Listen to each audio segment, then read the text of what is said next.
Guys, pagkapunta natin dito sa bukid ay may nakita akong mushroom dito. Hindi ko alam kung anong tawag dito sa amin. Ayan.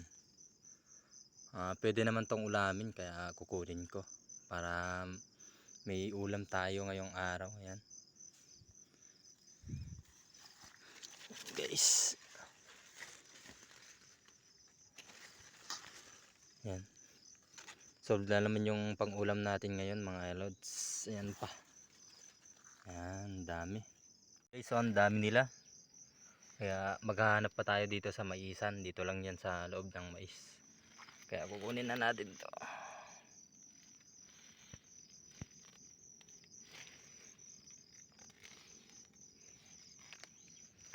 Ayan. Ito na yung nakuha natin. Medyo marami na rin. Ito lang, ang dami din dito. Yun pa. Madalas na kasi na umuulan dito sa amin kaya nagsisitubuan na naman yung mga mushroom na ganito. What's up guys? Samahan nyo na naman ako sa ating panibagong araw, panibagong vlog na naman. Ayan guys, at dahil nga hindi na umulan kagabi at yan ay ililipat na natin yung ating kalabaw sa kabila. Kasi wala din tayong mapagkuhanan masyado ng damo. Kaya yung mga baka lang muna natin yung pagdadamo natin at lilipat naman natin yung kalabaw sa kabila kaya okay naman, marami naman siyang kakainin doon. Kaya let's go guys. At ito pala yung nakuha nating mushroom kanina mga lods. At dadagdagan natin to pagka uwi natin. Unahin muna natin yung ating mga alaga. Kaya dito na tayo sa ating kalabaw. Yan. Ayun yung kalabaw natin mga lods. Ayun yung kalabaw natin mga lods at ililipat natin doon sa kabila. Dahil bumaba naman na yung tubig. Ayun guys, ay nailipat na rin natin tong kalabaw dito sa kabila. At marami naman siyang pwedeng kainin dito kaya okay na okay. At ayan, naipupunta na tayo sa ating baka. Tatawid lang tayo dito sa ilog. At nandito na nga tayo guys sa kabila. At bago nga tayo magdamo ay pipitasin muna natin yung bunga ng ating okra.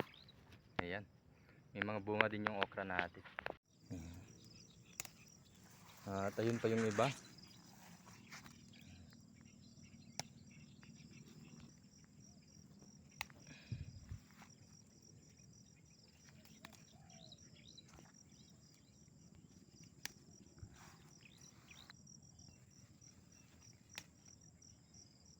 Guys, kahit nabansot yung ating okra ay namimigay pa rin ng bunga at okay na rin to dahil may panggulay na naman tayo.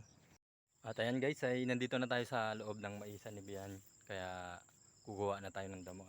Ayan guys, oh, ang daming damo dito sa maisan niya kaya dito na lang tayo kumuha para kahit papano ay mabawasan yung damo dito sa maisan niya.